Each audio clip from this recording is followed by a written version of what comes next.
ഒരു അനാഥ ബാലന്റെ നിശ്ചയദാർഢ്യത്തിൽ കെട്ടിപ്പടുത്തിയ ബിസിനസ് സാമ്രാജ്യം. ആഡംബരത്തിന്റെയും കൃത്യതയുടെയും അവസാന വാക്കെന്ന് ലോകം വാഴ്ത്തിപ്പാടുന്ന ആ ബ്രാൻഡ്. ഞാൻ സംസാരിക്കുന്നത് കാലാതീതമായ ചാരുതയുടെ പര്യായമായ റോളക്സ് എന്ന വാച്ച് ബ്രാൻഡിനെ പറ്റി. തന്റെ ഭാവിയുടെ മുമ്പിൽ പകച്ചു നിന്ന ആ അനാഥ ബാലന്റെ ആശയങ്ങൾ ആഡംബര വാച്ച് വിപണിയിൽ തരംഗമായി മാറിയ ആ വിസ്മയിപ്പിക്കുന്ന കഥയെന്ത്? റോളക്സ് എന്നത് എന്തുകൊണ്ട് സാധാരണക്കാരൻ ഇന്നും സ്വപ്നം കാണുവാൻ മാത്രം കഴിയുന്ന ഒരു ആഡംബര വാച്ചായി മാറുന്നു? ഈ ചാനലിലെ പുതിയൊരു വീഡിയോയിലേക്ക് സ്വാഗതം. ഞാൻ Justin Thomas and we are just in conversations.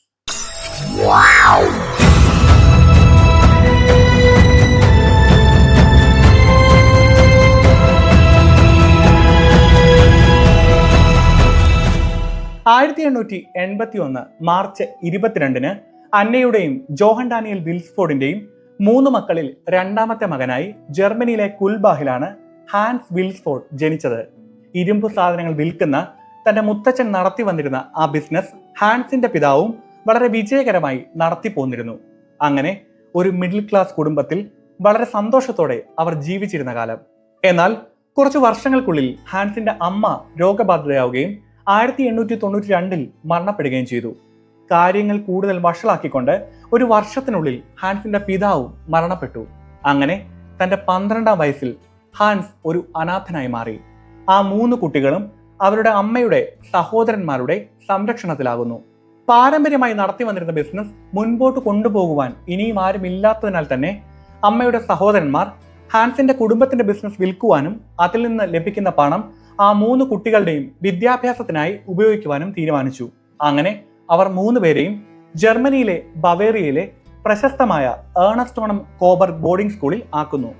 എന്നാൽ തന്റെ മാതാപിതാക്കളുടെ പെട്ടെന്നുള്ള മരണവും ബോർഡിംഗ് സ്കൂളിലെ അനാഥനെ പോലെയുള്ള ജീവിതവും ഹാൻസിനെ ഒരു വിഷാദ രോഗിയാക്കി മാറ്റുന്നു. തന്റെ സഹപാഠികളിൽ നിന്നും നിരന്തരമായ അവഗണന ഹാൻസ് നേരിട്ടുകൊണ്ടേയിരുന്നു. ഏറ്റവും പ്രയാസമേറിയ ആ ബാല്യത്തിലൂടെ കടന്നു പോകുന്ന ഹാൻസ് തന്റെ ഏകാന്തത മറികടക്കുവാനായി പഠനത്തിൽ കൂടുതൽ ശ്രദ്ധ കേന്ദ്രീകരിക്കാൻ തീരുമാനിച്ചു. തന്റെ അമ്മാവന്മാരെടുത്ത തീരുമാനത്തിൽ അന്ന് ഹാൻസിന് വളരെ അമർഷവും ദുഃഖവും ഉണ്ടായിരുന്നുവെങ്കിലും ഹാൻസ് വളർന്ന് പഠനമൊക്കെ പൂർത്തിയാക്കിയപ്പോഴാണ് തന്റെ അമ്മാവന്മാരെടുത്ത തീരുമാനങ്ങൾ തന്നെ സ്വാശ്രയനാക്കുകയും തന്റെ വിജയങ്ങൾക്ക് അതൊരു പ്രധാന ഘടകമായി മാറുകയും ചെയ്തു എന്ന് ഹാൻസ് മനസ്സിലാക്കിയത്. ബോർഡിംഗ് സ്കൂളിലെ വിരസമായ ജീവിതം അവനിൽ വായനാശീലം വളർത്തി. പുസ്തകങ്ങളായിരുന്നു അവന് കൂട്ട്. ലാംഗ്വേജസ്, മാത്സ് എന്നിവയിലായിരുന്നു ഹാൻസ് മികവ് കാട്ടിയത്. ഫ്രഞ്ച്, ഇംഗ്ലീഷ് എന്നീ ഭാഷകൾ വേഗത്തിൽ തന്നെ ഹാൻസ് ഹൃദയസ്ഥമാക്കി. യാത്ര എന്നത് ഹാൻസിന് കൗതുകമായിരുന്നതിനാൽ ഭാഷകൾ പഠിക്കുന്നത് എപ്പോഴും തനിക്ക് ഗുണം ചെയ്യുമെന്ന് ഹാൻസ് മനസ്സിലാക്കി. അങ്ങനെ ബോർഡിംഗ് സ്കൂളിൽ പഠിക്കുന്ന കാലത്ത് ഹാൻസിന് ഒരു സുഹൃത്തിനെ ലഭിക്കുന്നു. തന്റെ ജന്മസ്ഥലമായ സ്വിറ്റ്സർലൻഡിലെ ലാഷു ഡി ഫോൺസിനെ പറ്റി ധാരാളം കഥകൾ ഹാൻസിന് പറഞ്ഞു കൊടുക്കുന്ന ഒരു സ്വിസ് പയ്യൻ. വാച്ച് നിർമ്മാണത്തിൽ പേരുകേട്ട ആ നഗരത്തിന്റെ കഥകൾ ഹാൻസിൽ കൗതുകമുണർത്തി.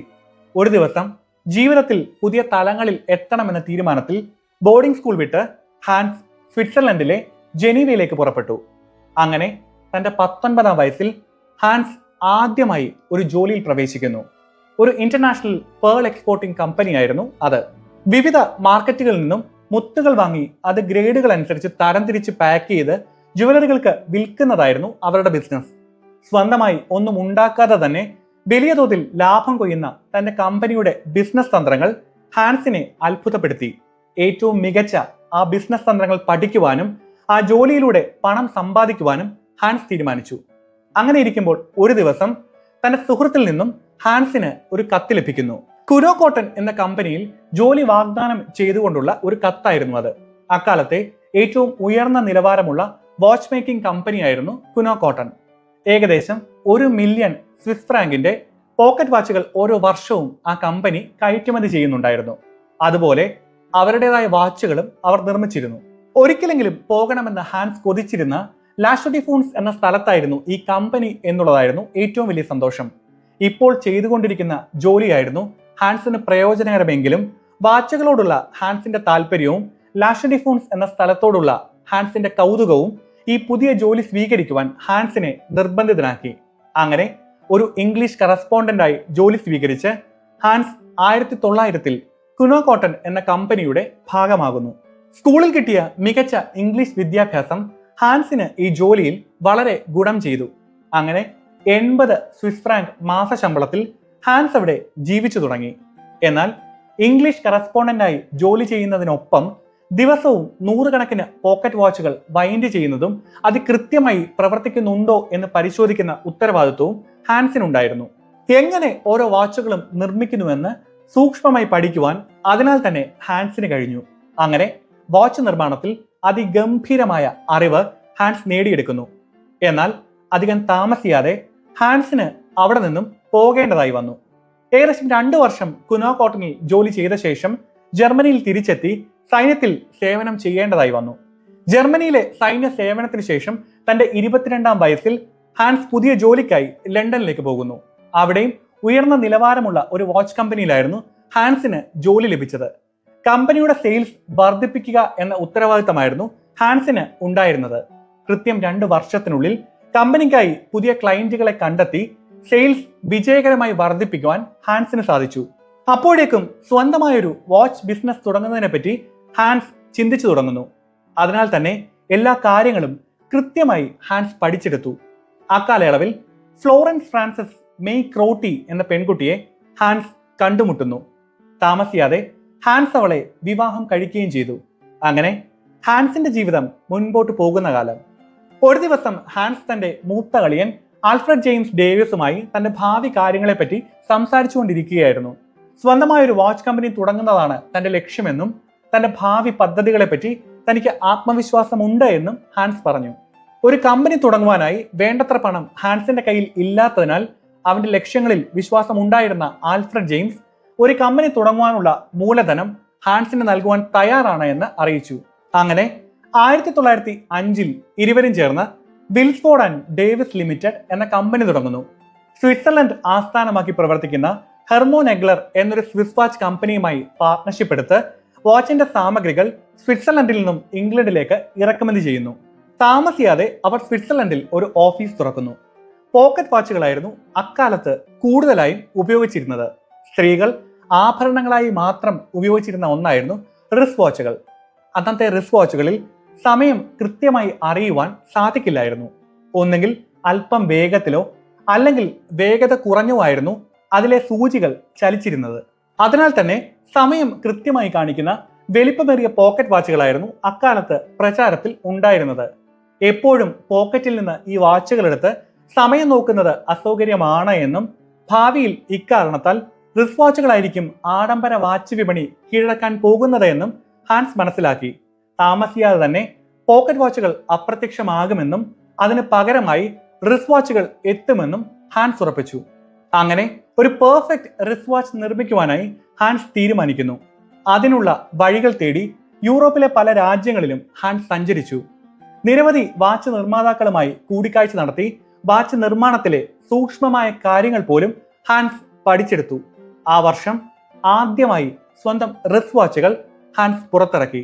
നിരവധി വാച്ച് നിർമ്മാതാക്കളിൽ നിന്നും താൻ പഠിച്ച കാര്യങ്ങൾ എല്ലാം കോർത്തിണക്കി ഒന്നിനു പിറകെ ഒന്നായി ഉയർന്ന നിലവാരമുള്ള വാച്ചുകൾ ഹാൻസ് പുറത്തിറക്കി. ഹാൻസിന്റെ വാച്ചുകൾ തരംഗമാവാൻ തുടങ്ങി. 1908 ആയപ്പോഴേക്കും മുൻനിര കമ്പനികളിലൊന്നായി ഹാൻസിന്റെ കമ്പനി മാറി. എന്നാൽ തന്റെ കമ്പനിക്ക് ഒരു പുതിയ പേര് വേണമെന്ന് ഹാൻസ് ആഗ്രഹിച്ചു. തന്റെ കമ്പനി ഹൈ ക്ലാസ്സിലേക്ക് മാറിയപ്പോൾ ഏറ്റവും ആകർഷകവും എന്നാൽ വളരെ ചെറുതുമായ ഒരു പേര് തന്നെ ആയിരിക്കണമെന്ന് ഹാൻസിന് നിർബന്ധമായിരുന്നു. വാച്ചിന്റെ ഡയലിൽ എളുപ്പത്തിൽ ആ പേര് ഉൾക്കൊള്ളണം എന്നത് തന്നെയായിരുന്നു ഏറ്റവും വലിയ വെല്ലുവിളി. അത്തരമൊരു പേര് കണ്ടുപിടിക്കുവാനായി ഹാൻസ് വളരെ പ്രയാസപ്പെട്ടു.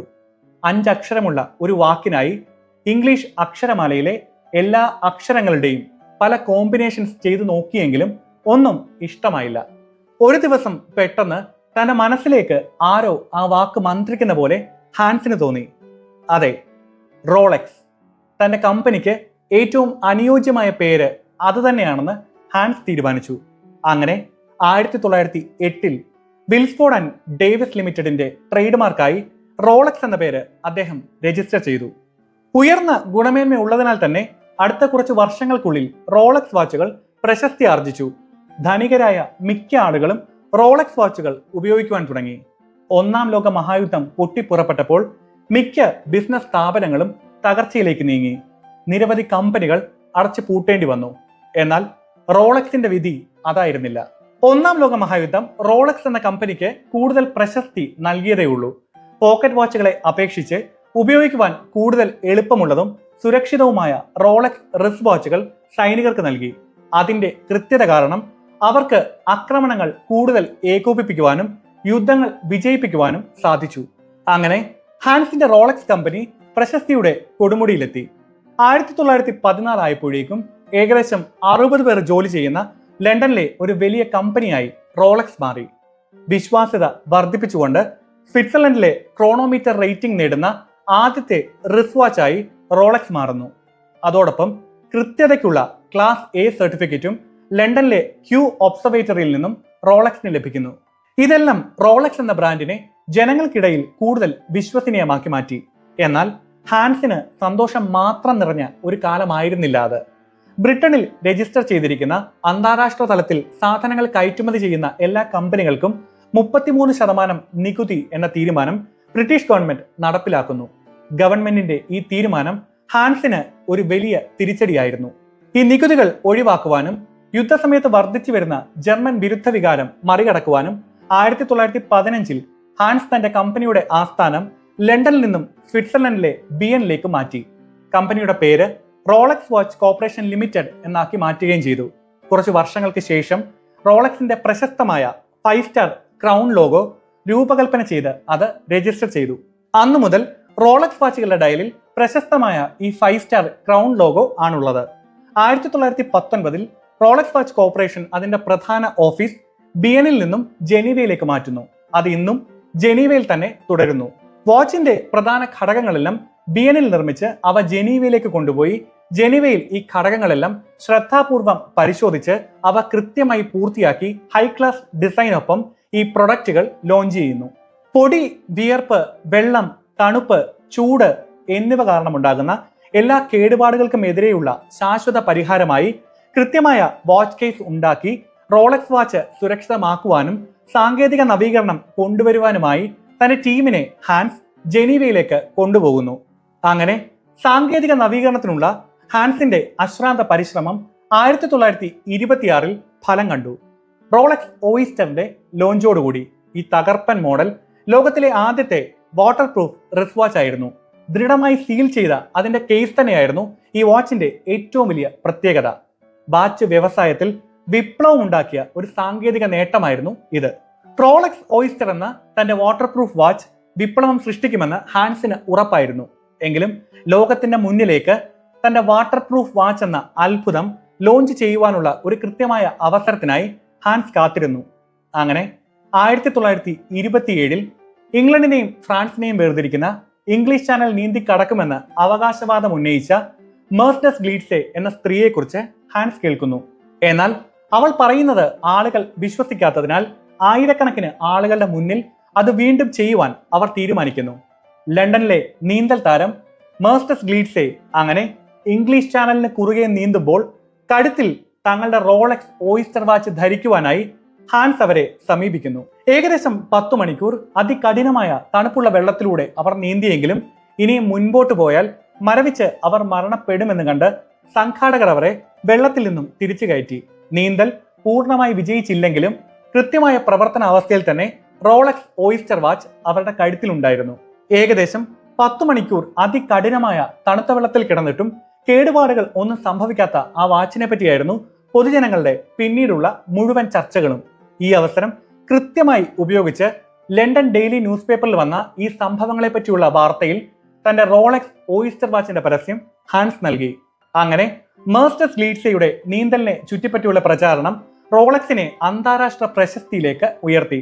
റോളക്സിന്റെ ബ്രാൻഡ് ഇമേജ് കൂടുതൽ വർദ്ധിപ്പിക്കുന്നതിനായി അംഗീകൃത റോളക്സ് ഡീലർഷിപ്പുകളുടെ വിൻഡോകളിൽ ജീവനുള്ള മത്സ്യങ്ങളുള്ള ഫിഷ് പൗഡുകളിൽ റോളക്സ് ഓയിസ്റ്റർ വാച്ചുകൾ ഹാൻസ് പ്രദർശിപ്പിച്ചു. നിരവധി ആളുകൾ ഇത് കാണുവാനായി മാത്രം തടിച്ചുകൂടുന്നു. ഈ ക്രിയേറ്റീവ് മാർക്കറ്റിംഗ് തന്ത്രം വാട്ടർ പ്രൂഫ് റോളക്സ് ഓയിസ്റ്ററിന്റെ പ്രശസ്തി ഇരട്ടിപ്പിച്ചു. വീണ്ടും വലിയ രീതിയിൽ പരസ്യം ചെയ്യുവാൻ ഹാൻസ് തീരുമാനിക്കുന്നു. അങ്ങനെ 1928 അക്കാലത്തെ മികച്ച ബ്രിട്ടീഷ് മോഡലായ എവ്ലിൻ ലെയ്നുമായി സഹകരിച്ച് റോളക്സിന്റെ പരസ്യം ഹാൻസ് പുറത്തിറക്കുന്നു. Evelyn Lane Rolex Oyster watch ധരിച്ച് ആ കൈ ഫിഷ് ബോളിൽ വെച്ചിരിക്കുന്ന ചിത്രങ്ങൾ വാച്ച് വിപണിയെ ഇളക്കിമറിച്ചു. റോളക്സ് ഓയിസ്റ്റർ വാച്ചിന്റെ പ്രശസ്തി ഹാൻസ് ചിന്തിച്ചതിനും അപ്പുറമായിരുന്നു. 1933 റോളക്സ് വാച്ചുകൾ വീണ്ടും ജനങ്ങളുടെ ശ്രദ്ധ ആകർഷിച്ചു. മൗണ്ട് എവറസ്റ്റിന്റെ മുകളിലൂടെ പറന്ന ഒരു ഫ്ലൈറ്റിന്റെ വാർത്തകൾ പത്രങ്ങളിൽ ഇടം പിടിച്ച സമയം. റോളക്സ് വാച്ചുകൾ ധരിച്ച ക്രൂ അംഗങ്ങളായിരുന്നു ആ ഫ്ലൈറ്റിൽ ഉണ്ടായിരുന്നത്.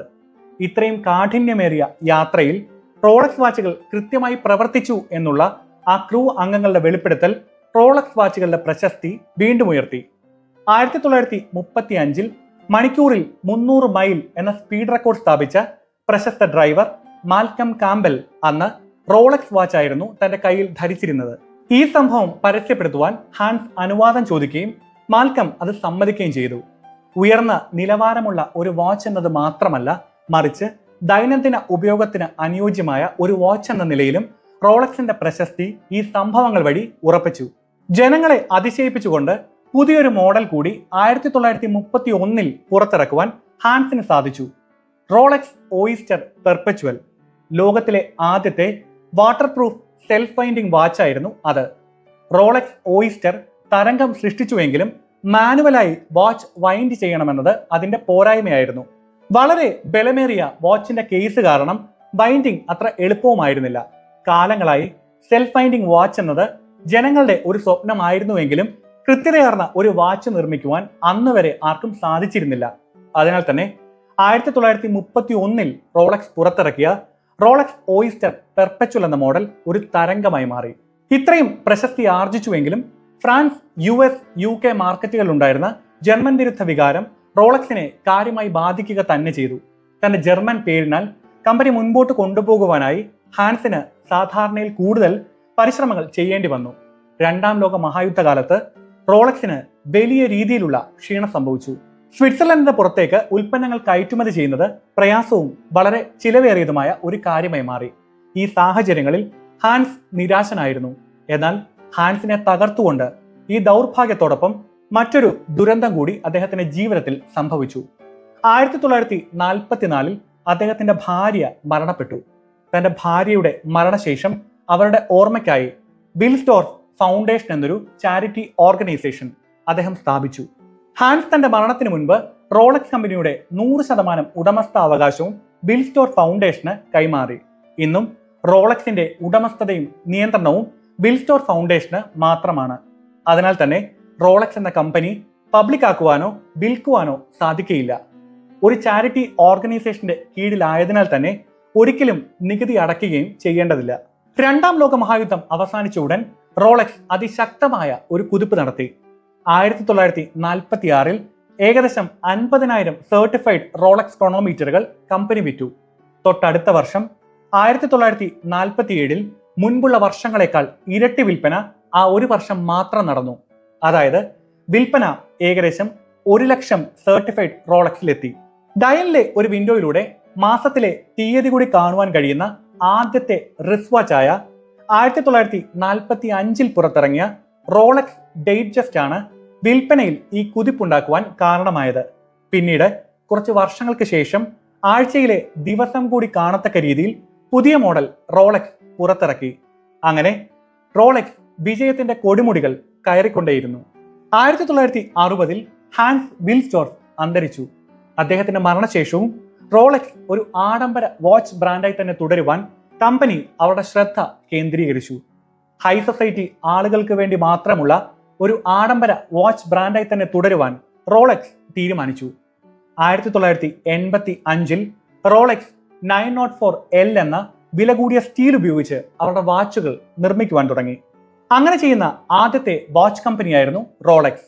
അതിനാൽ തന്നെ റോളക്സ് ഏറ്റവും വിലയേറിയ വാച്ച് ബ്രാൻഡായി മാറി. ഹാൻസിന്റെ കാഴ്ചപ്പാടും നിശ്ചയദാർഢ്യവും തന്നെയാണ് റോളക്സിന്റെ വിജയത്തിന് അടിത്തറയിട്ടത്. ഒരു നൂറ്റാണ്ട് നീണ്ടു നിൽക്കുന്ന പൈതൃകത്തോടെ ഇന്നും വാച്ച് വിപണിയുടെ രാജാവായി റോളക്സ് നിലനിൽക്കുന്നു. പൂർണ്ണതയ്ക്കായുള്ള അശ്രാന്ത പരിശ്രമം, പുതുമയുടെ വിജയം എന്നിവയാണ് റോളക്സ് നമുക്ക് നൽകുന്ന പാഠങ്ങൾ. ഒന്നും തന്റെ കയ്യിൽ ഇല്ലാതിരുന്ന ഒരു അനാഥ ബാലൻ ഇന്ന് ലോകം ആഡംബരത്തിന്റെ പര്യായമെന്ന് കണക്കാക്കുന്ന ഏറ്റവും പ്രശസ്തമായ വാച്ച് മേക്കിംഗ് കമ്പനി റോളക്സ് എന്ന സാമ്രാജ്യമുണ്ടാക്കിയ ആ കഥ ഇവിടെ അവസാനിക്കുന്നു. പക്ഷെ കോൺവെർസേഷൻസ് അത് തുടർന്നുകൊണ്ടേയിരിക്കും. Beware, just in conversations. Good by.